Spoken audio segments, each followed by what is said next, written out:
3, 2. What's up, Mick? How you doing, Justin? I'm doing well. And how are you, Bo? I'm doing well. Good. Hey, Justin. It's good to have you on our show. It's good to be here. Welcome to the Wizarding World Talks Back. Wizarding War Talks Back. Great title, by the way. Thank you. It's amazing. Garrett came up with it himself. Oh. Well, I wish he was here so that I could praise him for his titleness. He needs personal accolades. Yes, I agree. Acolytes. Just for newcomers, we just kind of talk about the previous episode that aired of Wizarding War, which was episode 2. The Chess Master. The Chess Master, yes. Great title, Justin. And basically, we just kind of go through the episode and talk about what happened and talk about any new developments as well as new cast members. Well, kind of new cast members, but new character, but not new cast members. That's true. Hey, good point. Yeah. He's not a new cast member with broad strokes, but he is a new cast member for Wizarding War. Well, in episode 1, that's true. I mean, I guess overall in this series, he's like the first. He's Yeah, like the first that new is- cast that- member. For legal Well, purposes, we here. should spell out all these disclaimers right now. He's the very first. He's the first new cast member joining the Wizarding War Talks Back. I hope everybody listening is writing this down. Because there will be a quiz. Yeah. Yes, there will be. So, Bo, you in episode 1 played the Dark Lord. Yes, I did. He who shall not be named. Yes. In mixed company. Yes. After two drinks. After a few drinks. Which you kind of had an interesting audition for that one because yeah. we didn't technically bring you in for an audition for Voldemort. We had you fill in when we did like a special preview reading of it. Reading. And we had so many people who were commenting like, "Oh my God, we love this guy's voice so much. This guy's so great." That when unfortunately our fine actor from the film was not able to return due to scheduling conflicts, we're like, well, no need to audition anybody. Bo's already got this. Yeah. Oh, wow. When we did the reading, everyone was really impressed. So Yeah, it's a wonderful voice. And at first, I was just looking at the previous actor's scene at the end of the film, which, if everybody listening has seen the film or hasn't seen the film, they should go see the film. If you haven't seen the film and you're joining us on the second episode of the Radio Play sequel, then you're very lost. Right. And his take was so unique. I thought it was very different than Ralph Fiennes' version from the films. I was like, okay, I'm just study this guy's version of it. But then when I did the audition with you guys, I kind of meandered, and then we explored some new territory during the audition. Yeah. And we kind of found our own unique Voldemort. I said it. I'm going to say it. No, Yeah, Voldemort is the correct way to say it now. Okay. Yeah, we've got a lot more to explore with all these characters now. But we had some worry with bringing you in as Voldemort because we already had you pinned as for the next episode coming up for one character that we won't get into talking about yet. Right. And had you in mind for Luthor as well. So we were thinking it's like we have you coming in for 3 pretty major characters for this new series. Oh yeah, which was great because it's like, and there's an opportunity with these 3 characters to just do vastly different voices. Just to Which you are extraordinarily talented at. Well, thank you again. This is the Bo praise. It's the Bo Praise show. Yeah, I guess Yes. Garrett's Your not title. here, so we'll just skip him. Go Yeah. straight to the Bo praise. But yeah, it was. You get to do. I think it's just luck of the draw though. With these 3 different characters to do 3 vastly different voices. You got like a very friendly grandfather, who cares a lot about his. We'll get offspring. into that on the next episode. Yeah. We'll get into that because he has yet to be revealed. Okay. Oops. Cut that out. That's okay. And you got this pretty much the darkest of the dark enemies in this. He is the darkest and the lordiest. and the lordiest of the Dark Lords. of the bad guys in this whole thing. And then you got a guy who sits squarely in the middle, which is wonderful. You get to play those 3 degrees, those 3 Yeah. So your character broad is, variations. Your character is Luthor Fermenter. He's a brand spanking new character. And probably our biggest new character entering into this series by far. He plays a crucial role for sure. And the idea is he is going to serve as a bit of a sense of direction for Severus Snape, both in plot and his character. So we see a little hint of that in episode 2. He's kind of being complimentary and saying, I'm not your professor anymore, but you were my best student. And then he's going to kind of serve in a large capacity to the direction the Death Eaters take. So, which we got to see a little bit of when we had that huge ensemble Death Eater scene, which, by the way, was so fun. To have everybody in the room at the same time, bouncing off each other, and to just have that round table was great. Yeah. It was the Black Mirror image of the Marauders sitting at the table in the beginning of the film, where we had this group of friends sort of just making chit chat and with each other and seeing how they react with one another. So finally getting all the Death Eaters in the same room, I think, is something that a lot of people looked forward to, and got to bring in a lot of new cast members that we hadn't seen yet. We have the wonderful Anna Brisbane joining us as Bellatrix in that episode. Brizzy voices, and I think we'll be getting a lot more from them very, very soon. So this was a nice little introduction before we see the interpersonal drama that erupts from these various egos. Yeah, and it's really one of my favorite parts of that particular episode, because it just seems to open up.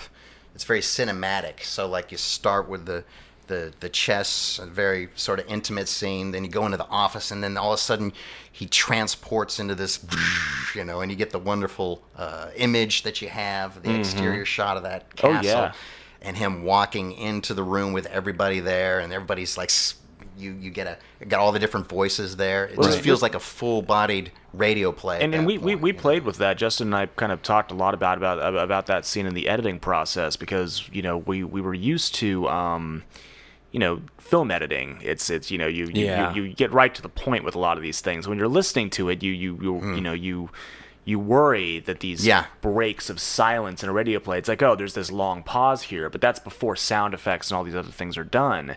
So we realized how much we could stretch these scenes to build up suspense once we actually get into the sound design portion of things, which is a little hard to tell in the editing process early on before our sound designer Jordan goes in and starts adding these environmentals. Right. How much we can say off of just the voices and just enjoy the ambiance of where the character's at, building up to moments. Right. And that was an interesting process, which is getting more interesting as we go along, because episode 3 has a lot more action in it, as to how the episode plays once I hear the very first version from Jordan, our sound designer.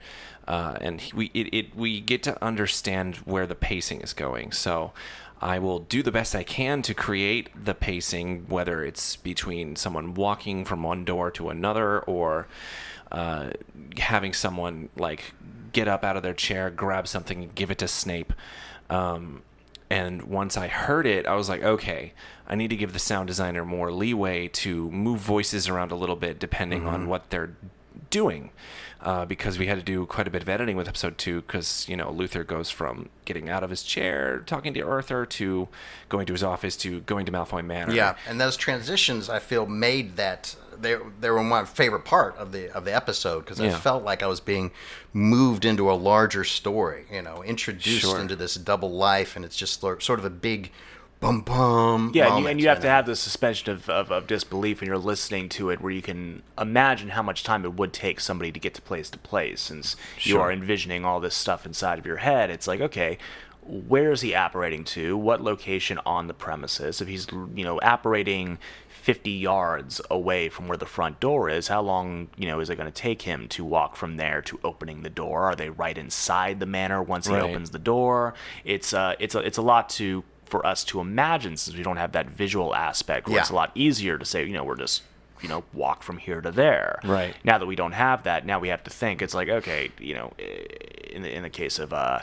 Peter sitting on the couch. Is he, if he gets up and it only takes him 1 second, that would make you kind of visualize in the head that like the couch he's sitting on is directly next to the front door. Exactly. Yeah. So footsteps become so important in a radio play. Like just even the amount, the density, the volume, the cadence. Everything is informing the type audience. of footstep. The type of footstep. I noticed Rodolphus had heavier boots when he was walking from one place to another. Yeah. And it's just depending on where they're walking. Are they walking on marble? Or are they walking on cobblestone? Exactly. Is it in the dirt? It's all of that. It's a very imaginative process for us because we want there to be no question when you're listening to it of what's happening in the scene and what these characters are doing. What you want to do with a radio play is just like the radio play problem is indication, and whether or not to do that through dialogue or through setting the scene. That's been a process writing that. And that is the main. I mean, since Orson Welles, this has been the main problem. What to actually. You and I, Snape, let's go to this door that's 20 feet away. Whether or not to say that. Yeah, it's breaking a lot of dialogue rules in the sense of it's like somebody hands you something. It's like, oh, my journal that I've written in today. Right. So my job as a writer is to figure out how to do the proper exposition of what's happening without being cheesy. Being cliche, and that's tough. That's been a very interesting challenge for this. So far, I think Garrett and I are doing okay, but I think you're doing great, and I think that's one of the big things that you've got going for you is that since you've done film, you know how much or you're learning how much to tell and how much not to tell, and do a really great story that way, and that's you could have just some radio plays do like a narrator who is excessive and tells you every little thing, and it's something you don't want. We had some debate on whether or not there would be like a narrator, like kind of like telling the story like as if it were a book read, like an audiobook. And I was like, no, let's figure out how to do this where it's just an audible version of a movie. They don't have narrators. And a lot of people have asked, since we've been including this bonus content with the YouTube versions of the play of, it's like, oh, we would like you to include more artwork. And it's like, the artwork's great. We love the artwork. We've been getting some amazing pieces out of it, but that should not be a requirement to understand what's happening in the scene. That should only be a fun bonus content. If we're getting lost and we are paying attention to people who might be getting lost in this, we are taking note to see how we can adjust things to make sure that there's no confusion when you're listening to this. It's meant to be podcast first, but our biggest following is YouTube. So if you read the comments, like all those comments say such wonderful praise about how people were emotionally moved by some of these performances, which is really something if you're doing a radio. I like this better than Snape and the Marauders. And I was like, well, I could have saved myself a lot of stress if I just did everything this way. Film casts. Oh man. We'll see. I mean, it'll be interesting to see how they think of the next episode, which was without spoiling anything, very very action heavy. So we'll be seeing. Hats off to Alex and his music, which also adds a layer of cues for the audience. Oh, just when they're supposed to feel something, when a scene changes too. The different music. I already loved the scene that I get to have with Remus before when I just heard it in its raw, but when that was combined with the sound design and then that music that Alex threw over it, it was one of my favorite pieces that I've gotten to be involved in so far. Yeah, so we've got 11 more episodes. Or 10 more episodes. So let me ask you both, since we have you here, what do you think? Obviously without spoiling the direction that we're going in. If I spoil stuff, I apologize. I'm really bad. No, you're not going to. How did you feel about Luthor when you first got the character, and what helped you sort of come up with the voice and tone for Luthor for this first episode? That's a great question. He's on the page. You have to really read it to really try to understand. You have to read it a few times to sort of get where he's coming from, or at least I did. I had to really try to get where he's coming from, because a lot of it is subtextual. It seemed to be going on underneath the surface. Like it seemed where his loyalties lie is the overriding question, for me. Well, the question of how you play a good liar Yeah. where you're speaking your dialogue to a character that you have to sound like you're a good liar. Yeah. But with that undertone of knowing that what you're saying isn't the truth. Well, that's a good point. I remember I read somewhere that Stanley Kubrick was talking about people lying, like how to portray people lying, and you should just portray somebody as actually just trying to actually convince the other person. Like don't ever like tip anything towards the audience and go,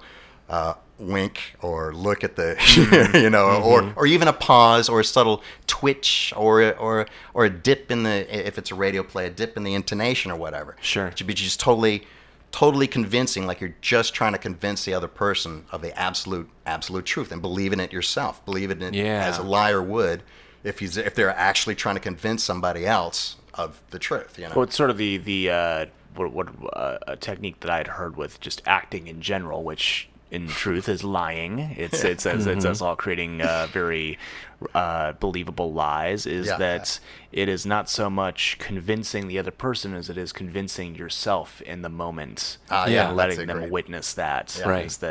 And in this case, the first scene that you have in the episode is with a character, Arthur Weasley, who we can say you're very good friends with. Yeah. Like legitimately, you like this guy. Yeah. So that is that's a different level where you're not lying to the enemy. You are meeting with this guy every day, playing chess, and having to lie directly to a person who you do feel this friendly bond with. Yeah, and I hope a lot of that just comes across in the scene itself. Like we don't give any backstory. We just sort of roll and join into the scene, and I'm hoping a lot of that subtext will just go through the lines. The subtext is there to kind of give people an idea of who this guy is and what he's about, both as a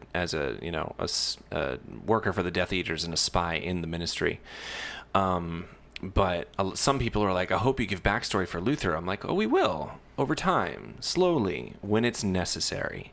Some people want like a full, page biography of this guy. And I'm like, no, you gotta exactly. You gotta get to know him. We gotta think about that versus, that's like the G.I. Joe approach. So you get a G.I. Joe action figure and you turn around the back of the package and the entire bio is right there. We've got a baseball card for Luthor. We'll sell those on the Patreon. I'm really glad that I knew the full backstory of Snow Job before I bought that action figure. And he did, I love reading those. Those are great. He did a lot of jobs. He was relatively in the snow. It was great. But think about your favorite G.I. Joe I think you're episode. talking about Mr. Plow. Huh? No. It was Mr. Snow Plow. Job. That's my name. That name again is Mr. Plow. Snow Job. I love Snow Job. He rode around. He had a red beard. He kicked ass with an Uzi, I think it was. Yeah, he was great. But you wouldn't want to see his backstory entirely fleshed out in the first 5 minutes of an episode. Right. Well, I also think that most of the fan base has enjoyed these the Harry Potter world for well over a decade now. Totally. And the thing,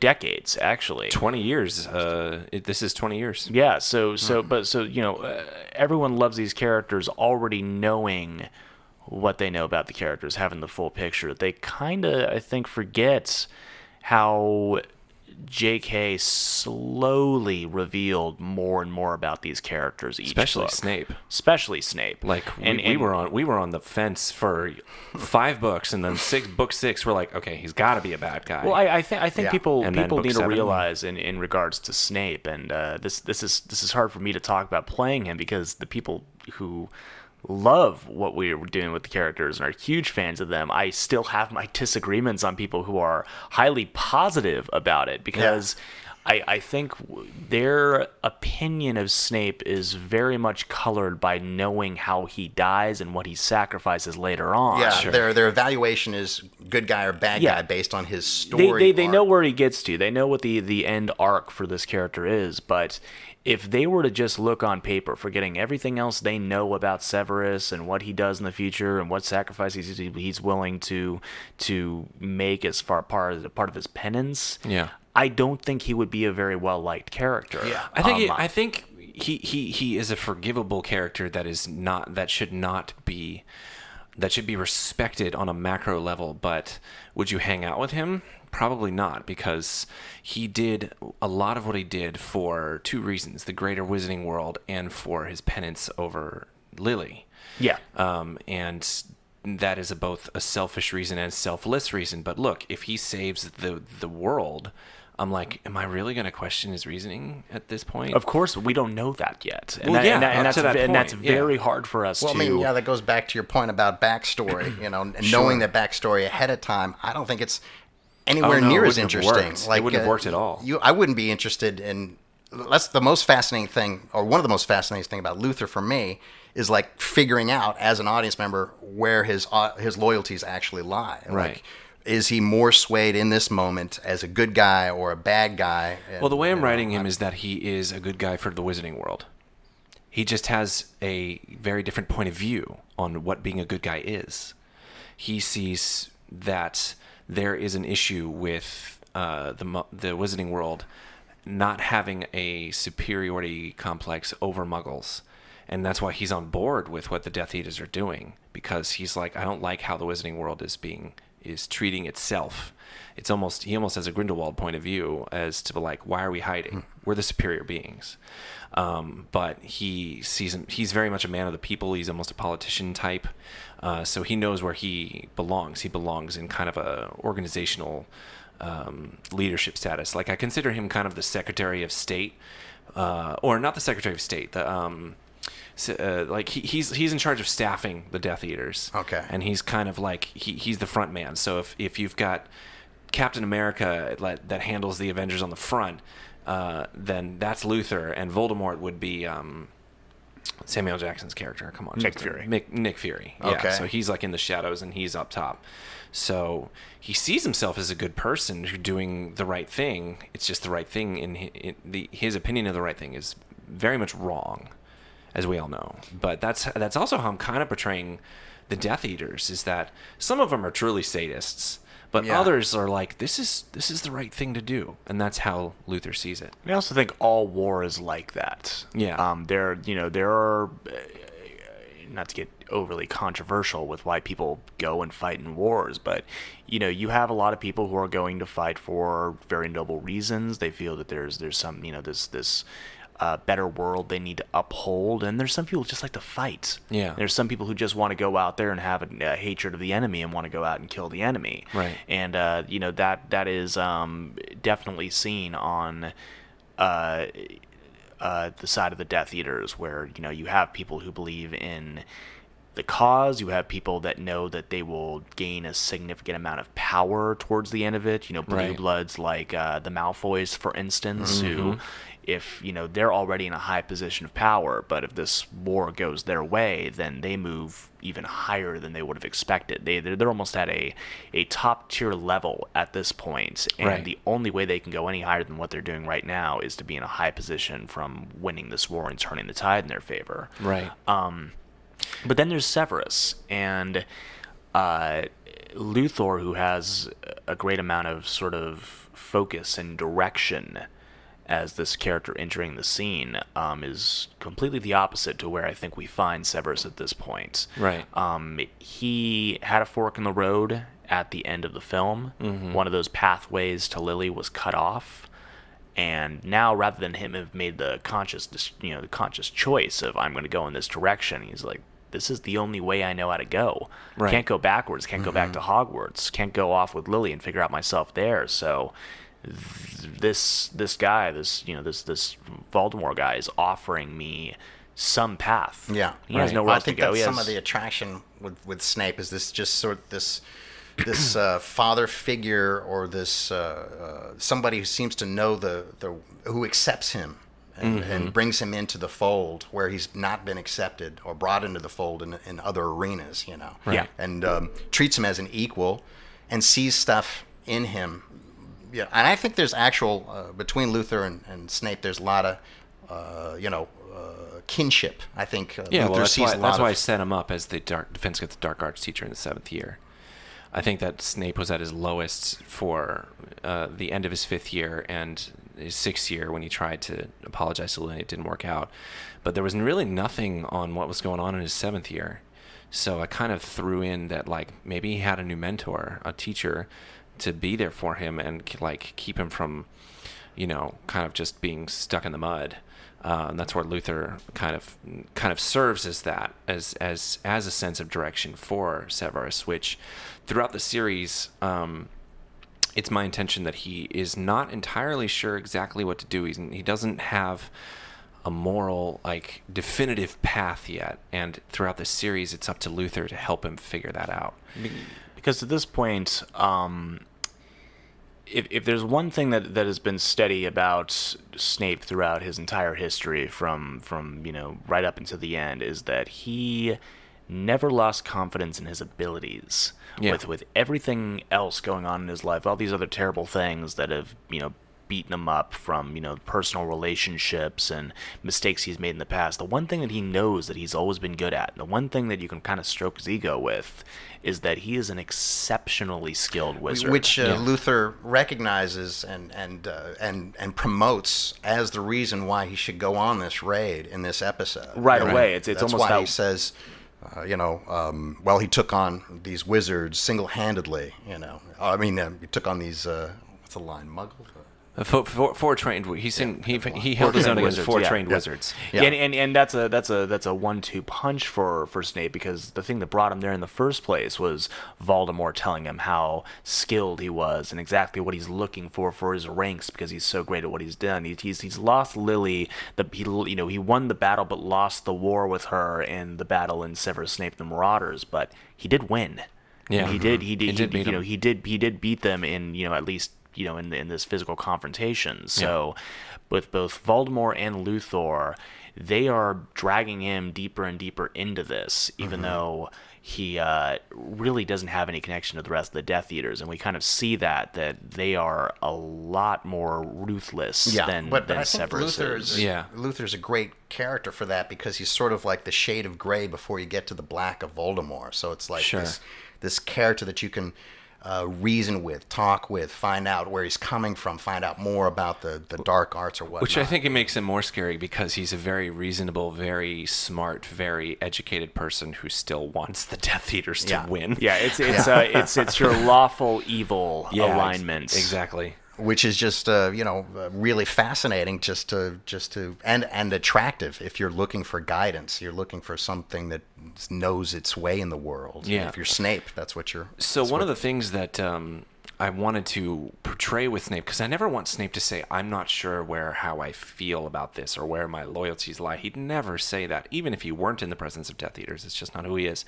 So I wanted to have an action portray that, and the way to do that was to kill two birds with one stone, and that's answer how Remus gets healed. So when we were talking about that Snape's the only guy who can do this, we had to come up with reasoning as to why Snape heals Remus, and you and I talked about that. So why don't you go into how we came to it? This was a question, or at least a discussion we'd had a lot at the conventions during the promotion of Snape and the Marauders, as far as talking about how Snape feels about the Marauders individually. And the way that I always saw it was James and him are opposites, complete opposites, as far as like the type of people they are. It's very obvious that they would butt heads.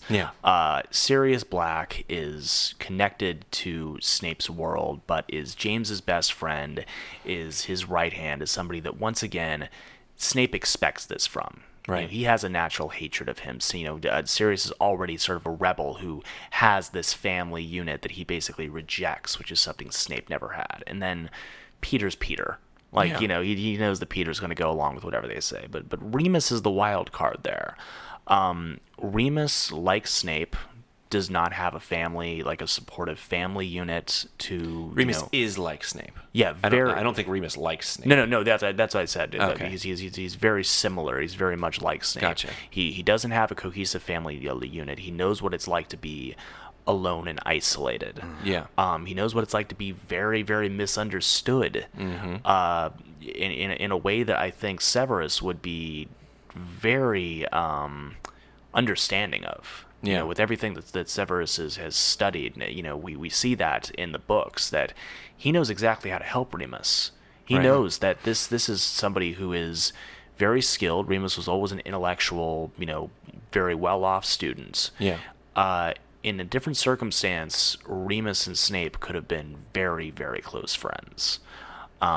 These are That's all always these dynamics are what make these relationships interesting just to listen to. It's all in the backstory. None of this is like spelled out in the episodes, but this wonderful sort of background dynamic is just sort of there when the scenes start. It's that immediacy is very realistic. And I think that dynamic was important for us to get across, because while there's that intense rivalry of like hatred versus hatred, it's like, they would hate each other either way just from the type of people they are. I've always felt that Severus seeing Remus be a part of it always stung worse than anything else. Was always more offensive to him than anything else, because it's different to see people who are unlike you being a threat to you, but when you see somebody amongst them who is like you, you're looking at them like, why are you here? Why are you giving me a hard time? You should understand me. You should be a lot more, give me a lot more leeway than these other people who couldn't possibly understand where my headspace is. Right, because it just gets so complicated, because Remus in Snape's worst memory, was not to participate in bullying Snape, but he also would purposely put a book in front of his face and like just purposely not get involved. Which is complicit. That's what it was. It's very complicit. That's right. Yeah, and then he would chastise them later, but I'm like, how about you chastise them in the moment, Remus? But he wouldn't. Because we also see in the film, there's this very telling moment where James calls out Severus for calling Lily a mudblood, and he turns around, and the insult he throws back isn't about James or Sirius or Peter. He goes after Remus. Right. He's attacking their weakness in the moment. Yeah. But he could have called them out for being for any of them having their transformative abilities or being animagi or anything like that. Snape doesn't know about those things. He doesn't know that. Yeah. He knows about Remus. That's why he brought it up. But he spits that out. He spits that out in that way that just always just told me that he feels a very different type of animosity towards Remus. But also in this case, I don't think he cares how much pain he inflicts on somebody like Sirius, but I don't think he really knew what Sectum Sempra was capable of. That's fascinating, because you said that he's never.